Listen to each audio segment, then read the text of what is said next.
Yes. अब बच्चों हम बात करेंगे एक्सरसाइज 7.3 की। 7.3 इससे पहले हमने 7.2 डिस्कस किया था। अब हम बात करेंगे 7.3 की, उसके कुछ एक्सप्लेनेशन और जो टॉपिक्स 7.3 में हैं उसके बारे में आज हम चर्चा करेंगे। चलिए, first of all equivalent fractions. Equivalent fractions क्या होती हैं इसको समझने की कोशिश करते हैं। हिंदी में इसको समतुल्य भिन्न कहा जाता है, यानी कहने का मतलब वो फ्रैक्शंस जो इक्वल होती हैं उनको इक्विवेलेंट फ्रैक्शंस कहा जाता है। फॉर एग्जांपल, चलिए यहाँ पर अभी समझेंगे आगे। जैसे मान लीजिए 1/4 है, ठीक है। अगर इसको हम 2/8 भी लिख सकते हैं, ठीक है। तो 1/4 is equivalent 2/8 is also equivalent to 6/12। Is it clear to you all? 6/24, ठीक है। ये सभी फ्रैक्शंस जो है इक्विवेलेंट फ्रैक्शन है क्योंकि ये 1/4 के इक्वल हैं। जिनको सिंपलेस्ट फॉर्म में अगर हम करें तो वो एक फ्रैक्शंस की यानी 1/4 के इक्वल आ जाएं, उनको इक्विवेलेंट फ्रैक्शन कहा जाता है। चलिए, दीज फ्रैक्शंस रिप्रेजेंटिंग, यहाँ पर आप देख सकते हैं कुछ जो है इन फ्रैक्शंस को रिप्रेजेंट कर रही है। 1/2 को रिप्रेजेंट कर रही है, ये 2/4 को, और ये 3/6 को, ठीक है। अब सभी को जब आप सिंप्लीफाई करिएगा तो you will get that this will 1/2, this also be 1/2, this also be 1/2। कहने का मतलब ये है कि 1/2 is equivalent fraction to 2/4 and also equivalent to 3/6। चलिए आगे चलते हैं। Understanding the equivalent fractions. Equivalent fractions क्या होती हैं? Let's take an example. जैसे मान लीजिए 4/5 हमारे पास एक फ्रैक्शन है, इसकी इक्विवेलेंट फ्रैक्शन आपको निकालनी है। तो इसके सबसे आसान तरीका क्या है कि आप ऊपर नीचे सेम नंबर से मल्टीप्लाई कर दीजिए। जैसे ही आप मल्टीप्लाई करेंगे यू विल गेट 8/10, ठीक है। इसी तरह नेक्स्ट अगर अगली निकालनी है तो 4 × 3 करिए, 5 × 3 करिए, यू विल गेट 12/15। इसी तरह नेक्स्ट निकालनी है 4 × 4, 5 × 4, 16/20। These all equivalent to the 4/5, यानी ये वाली फ्रैक्शन और ये वाली, ये सारी 4/5 के इक्विवेलेंट होंगी और इन सबको इक्विवेलेंट फ्रैक्शंस कहा जाएगा। वो फ्रैक्शंस बच्चों जिनको सिंपलेस्ट फॉर्म में लिखने पर जो मेन फ्रैक्शन होती है, जो फंडामेंटल फ्रैक्शन होती है उसके इक्वल आ जाती है, तो उसको हम इक्विवेलेंट फ्रैक्शंस कहते हैं। तो इक्विवेलेंट फ्रैक्शन को आप सेम नंबर को ऊपर नीचे मल्टीप्लाई करके इक्विवेलेंट फ्रैक्शंस निकाल सकते हो, ठीक है। तो एक नंबर की infinite number of equivalent fractions हो सकती हैं जो आप आसानी से कैलकुलेट कर सकते हैं by the multiplying with the same numbers in the numerator and the denominator. चलिए आगे चलते हैं। To find an equivalent of a fraction given fraction you may multiply both numerator and denominator of the fraction by the same number. अगर आपको equivalent fractions निकालनी है तो numerator और डिनोमिनेटर को एक सिंपल फ्रैक्शन से मल्टीप्लाई कर दीजिए सेम नंबर से, you will get the equivalent fraction. जैसे यहाँ पर आप देखिए 1/3 को हमने क्या किया है, 2 से ऊपर भी और 2 से नीचे भी मल्टीप्लाई कर दिया है। 1/3 को 3 से ऊपर भी, 3 से नीचे भी। 1/3 को 4 से ऊपर भी, 4 से नीचे भी। तो यहाँ पर 2/6, 3/9, 4/12 ये सभी क्या हैं? ये सभी इक्विवेलेंट फ्रैक्शंस हैं। तो अगर आपको फ्रैक्शंस दी गई हैं तो और इक्विवेलेंट फ्रैक्शन निकालनी है तो सेम ही संख्या से, उसी संख्या से ऊपर नीचे गुणा करिए, आपको इक्विवेलेंट फ्रैक्शंस मिल जाएंगी। चलिए आगे चलें। यस, दूसरा तरीका क्या है कि यहाँ पर कुछ शेडेड पोर्शन के जरिए निकाल सकते हैं। जैसे मान लीजिए यहाँ पर 4/6 ऑल्सो इक्विवेलेंट टू 2/3। क्या किया है यहाँ पर? To find equivalent fraction we may divide both numerator and denominator by the same number। यानी अगर हमें किसी भी फ्रैक्शन की जो है इक्विवेलेंट फ्रैक्शन निकालनी है तो we have to just divide both the numbers by the same number. यानी यहाँ पर हमने देखा न्यूमरेटर को भी 2 से डिवाइड किया गया है और जो है डिनोमिनेटर को भी 2 से जो है डिवाइड किया गया है। तो हमें जो फ्रैक्शन मिली है वो 2/3 मिली है। तो इट मीन्स, कहने का मतलब ये है बच्चों कि अगर हम न्यूमरेटर और डिनोमिनेटर दोनों को 2 से डिवाइड कर दें तब भी हमें इक्विवेलेंट फ्रैक्शंस मिल जाएंगी। तो इट मीन्स आप चाहे तो मल्टीप्लाई करिए बहुत नंबर को, सेम नंबर को ऊपर नीचे, या सेम नंबर से न्यूमरेटर और डिनोमिनेटर को डिवाइड करिए, तब भी आपको जो है इक्विवेलेंट फ्रैक्शन मिल जाएंगे। एक एग्जांपल और, यहाँ पर 12/15 है तो 3 से हमने डिवाइड किया है ऊपर नीचे। जैसे ही हम 3 से ऊपर नीचे डिवाइड करेंगे we get the 4/5। This is equivalent to the 12/15। ठीक है, आगे चलते हैं। Find the equivalent fraction of 2/5 with numerator 6। यानी 2/5 हमें एक फ्रैक्शन दी गई है। इसमें हमें ये बताना है कि एक ऐसी इक्विवेलेंट फ्रैक्शन निकालनी है जिसका न्यूमरेटर 6 हो। न्यूमरेटर 6 करने के लिए हमें क्या करना पड़ेगा, इसको 3 से मल्टीप्लाई करना पड़ेगा। जैसे ही हम 3 से मल्टीप्लाई करेंगे ये हो जाएगा 6 और ये हो जाएगा 15। तो यहाँ पर आप देख सकते हैं कि न्यूमरेटर जो है वो 6 आ गया और डिनोमिनेटर आ गया 15 by the multiplying 3 in the numerator and the denominator. Is it clear to you? चलिए आगे चलते हैं। यहाँ पर आप देखिए समझाया गया है 6/15 आ जाएगा। Example number 4, find the equivalent fraction of this 15/37 with denominator 7। यानी आपको 15/35 जो एक फ्रैक्शन है इसमें एक आपको इक्विवेलेंट फ्रैक्शन निकालनी है जिसका डिनोमिनेटर 7 है। डिनोमिनेटर 7 करने के लिए हमें क्या करना पड़ेगा, 35 को 5 से डिवाइड करना पड़ेगा। जैसे हम 35 को 5 से डिवाइड करेंगे हमारे पास 7 आ जाएगा। तो इसको जब हमने 5 से डिवाइड किया है तो ऊपर वाले को भी हमें 5 से डिवाइड करना पड़ेगा, because we have to divide both the numbers by the same number. जैसे ही हम 15 को 5 से डिवाइड करेंगे हमारे पास आ जाएगा 3। So the fraction will be the 3/7। क्या मतलब हुआ? मतलब ये हुआ बच्चों कि अगर आप सेम नंबर से ऊपर नीचे डिवाइड कर दे रहे हैं, सेम नंबर से ऊपर नीचे अगर डिवाइड करेंगे तो एक ही बात हुई, वो आपके पास मिल जाएगा 3/7। That will be the equivalent to the 15/35। तो अगर आपको इक्विवेलेंट फ्रैक्शन निकालनी है तो सेम नंबर से ऊपर नीचे आप डिवाइड कर दीजिए या सेम नंबर से मल्टीप्लाई कर दीजिए, आपको इक्विवेलेंट फ्रैक्शंस मिल जाएंगी। चलिए आगे चलते हैं। And interesting fact. Interesting fact क्या है यहां पर आप समझिए। जब भी आपको इक्विवेलेंट फ्रैक्शंस दी गई हों तो आपको हमेशा ये ध्यान रखना है कि क्रॉस जब आप मल्टीप्लाई करेंगे तो दोनों नंबर्स बराबर आएंगे। जैसे यहां पर 1 को 9 से और 3 को 3 से। 1 को 9 से करेंगे, 9 × 1 is 9, 3 × 3 is 9, both are equal. Similarly इसका लेते हैं 28 × 5 is 140 and 4 × 35 is 140, both are equal. जब भी इक्विवेलेंट फ्रैक्शंस को आप मल्टीप्लाई करिए, क्रॉस मल्टीप्लिकेशन, ध्यान रखिए क्रॉस मल्टीप्लिकेशन करेंगे तो you will get both side half the equal numbers. जैसे 16 × 1 एंड 4 × 4। जैसे ही आप दोनों को मल्टीप्लाई करेंगे आपके पास 16 आ जाएगा और obviously this is yes both are equal. तो इसको आपको ध्यान से समझना है कि अगर इक्विवेलेंट फ्रैक्शन हो तो उसका क्रॉस मल्टीप्लिकेशन हमेशा बराबर आएगा। जैसे 10 × 3 इज 30, 15 × 2 इज 30। ठीक है, दोनों yes that the correct answer. ठीक है, तो इक्विवेलेंट फ्रैक्शंस में जब भी आप क्रॉस मल्टीप्लिकेशन करेंगे you will get the same number. Is it clear to you all? चलिए चलते हैं आगे। यहां पर आ जाइए। Example number 5, find the equivalent fraction of 2/9 with denominator 63। यानी 2/9 जो 2/9 है इसका एक इक्विवेलेंट फ्रैक्शन निकालनी है जिसका डिनोमिनेटर क्या हो, 63 हो। तो 9 से हम किसको मल्टीप्लाई करें कि डिनोमिनेटर जो है हमारे पास 63 आ जाए? तो 7 से करेंगे। 9 × 7 = 63, तो ऊपर भी हम 7 से करेंगे। 2 × 7 = 14, तो 14/63 जो है हमारे पास फ्रैक्शन आ जाएगी। तो इक्विवेलेंट फ्रैक्शन 2/9 की क्या हो जाएगी, 14/63। ठीक है, 14/63 will be that fraction which denominator is 63 and the numerator is 14। ठीक है, तो यहां पर भी वैसे ही आपको बताया गया है कि यहां पर न्यूमरेटर 14 आ गया और डिनोमिनेटर हमारे पास 63 आ गया। चलिए नेक्स्ट टॉपिक पर हम चलते हैं। Simplest form of a fraction. एक फ्रैक्शन का सिंपलेस्ट फॉर्म क्या होता है? A fraction said to be in the simplest form or the lowest form if its numerator and denominator have no common factor except 1।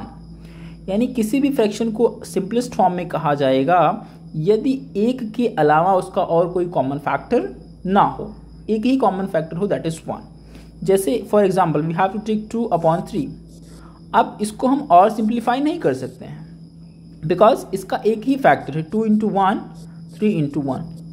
ठीक है, तो एक common factor क्या है, 1 है, उसके अलावा आपको कोई भी कॉमन फैक्टर नहीं दिखेगा।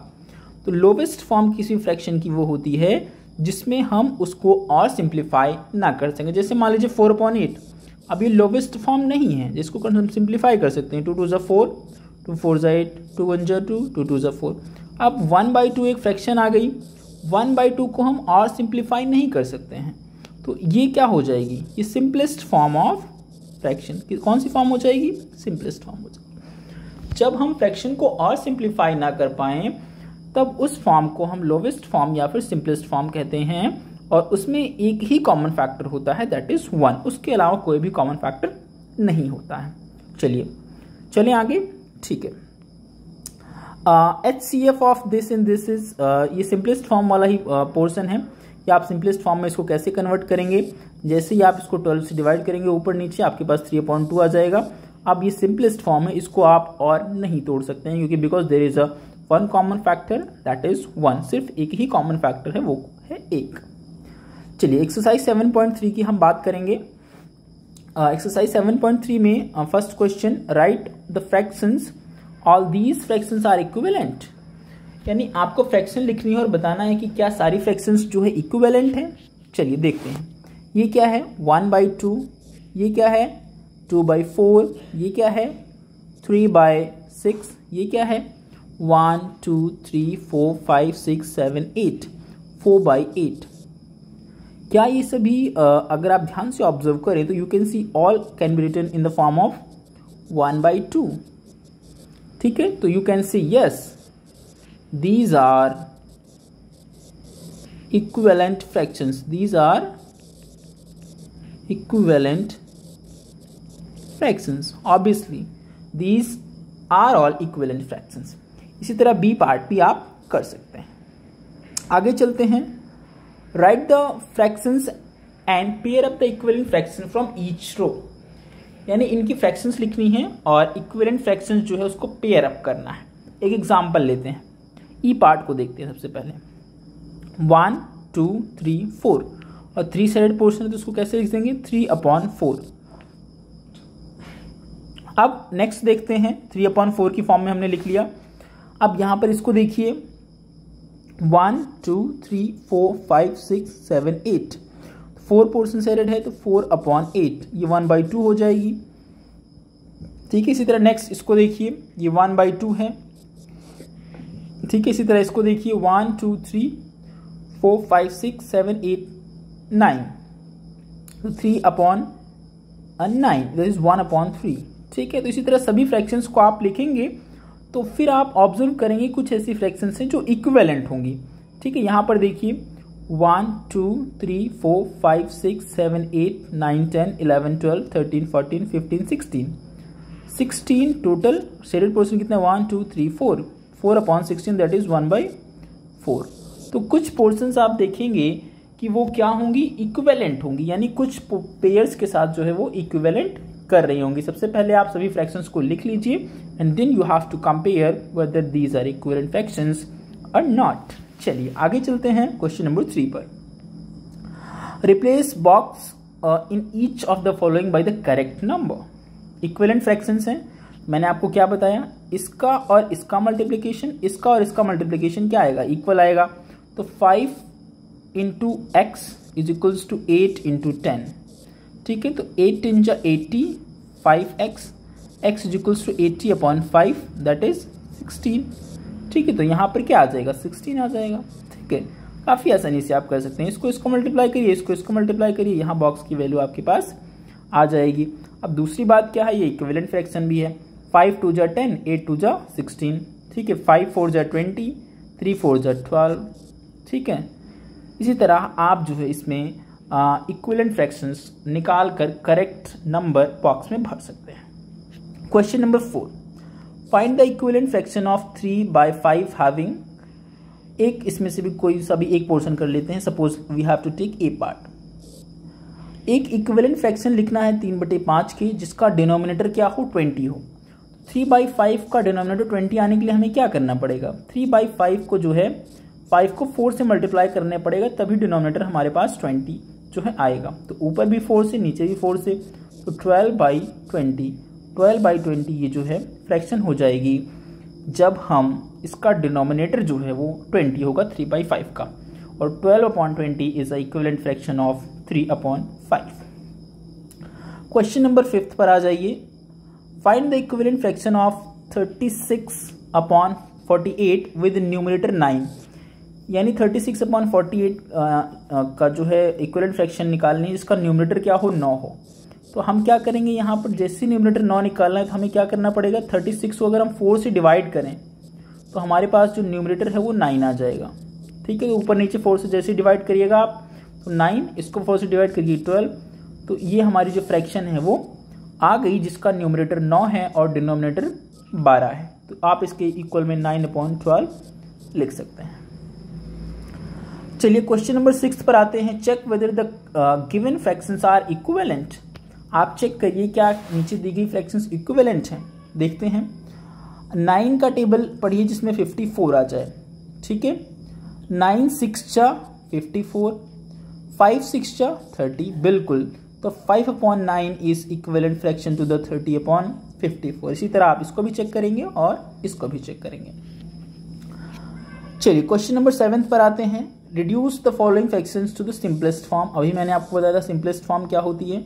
इसको लेते हैं ए पार्ट को, 48/60 सिंपलेस्ट फॉर्म में करेंगे। 12 का टेबल पढ़िए, 12 4 जा 48, 12 5 जा 60, तो 4/5 ये सिंपलेस्ट फॉर्म आ गई इस फ्रैक्शन की। अब इसको हम और नहीं तोड़ सकते हैं, so the simplest form will be the 4/5। इसी तरह आप बाकी फ्रैक्शंस को भी करेंगे, उनको सिंपलेस्ट फॉर्म में आपको कन्वर्ट करना है। 8th question, Ramesh had 20 pencils, शीलू had 50, Jamal has 80। After 4 months Ramesh used up 10, शीलू used up 25, Jamal used up 40। What fractions is used up. कितना उन्होंने इस्तेमाल कर लिया। तो रमेश के पास 20 थी, 10 यूज कर लिया तो 10 बची। ठीक है, शीलू के पास 25 यूज किया उसने, टोटल 50 थी। जमाल के पास 40 यूज किया, उसके पास 80 थी। ठीक है, ये आप फ्रैक्शंस लिख देंगे। Check each used up an equal fraction of his pencils. क्या सभी ने अपने पेंसिल का बराबर हिस्सा इस्तेमाल किया है, देखते हैं। 10 1 जा 10, 2 जा 20, 1/2, 25 1, 1/2, 0 से 0 कैंसिल, 4 1 जा 4, 2 जा 8, 1/2। Yes, they all use the equal portions of their pencil. सभी ने अपनी पेंसिल्स का जो है इक्वल पोर्शन इस्तेमाल किया है। चलिए, is it clear to you all. आगे चलते हैं, क्वेश्चन नंबर 9 पर हम आ जाते हैं। Match the equivalent fractions and right 2 more for each. एक एग्जाम्पल देखते हैं, इस वाले को लीजिए फर्स्ट पार्ट को, 250/400। ठीक है, 0 से 0 कैंसिल, 25/40 बचा। ठीक है, आप 5 का टेबल पढ़िए, 5 5 जा 25, 5 8 जा 40, 5/8 बचा। ठीक है, अब यहाँ पर कहीं 5/8 दिख रहा है, बिल्कुल दिख रहा है। तो ए को आप मैच करेंगे किससे, डी से। ए को मैच करेंगे डी से, और 2 इक्विवेलेंट फ्रैक्शन और लिखनी है। तो 2 इक्विवेलेंट फ्रैक्शन और लिखिए 5/8 के, इंटू 2 यानी 10/16, फिर इंटू 3 15/24। ये 2 इक्विवेलेंट फ्रैक्शंस किसकी हो गई, 5/8 की हो गई, और यहाँ से हमने इसको मैच कर दिया। तो सभी को जब आप सिंप्लीफाई करेंगे तो कोई ना कोई नंबर इसमें से आएगा, आप उसको मैच करेंगे और उसके बाद 2 इक्विवेलेंट फ्रैक्शंस आप सभी का जो है निकालना है। ठीक है, तो सेम नंबर से हमने ऊपर नीचे मल्टीप्लाई किया और हमने जो है इक्विवेलेंट फ्रैक्शंस जो है कैलकुलेट कर ली। तो ये जो एक्सरसाइज है बच्चों बेसिकली हमारी बेस्ड थी इक्विवेलेंट फ्रैक्शंस पर, जो कि एक्सरसाइज नंबर 7.3 थी। तो ये 7.3 है। I think that's enough for the equivalent fractions. And अगले वीडियो में हम कोशिश करेंगे नेक्स्ट जो एक्सरसाइज डिस्कस करें। And thanks for this video. Thank you.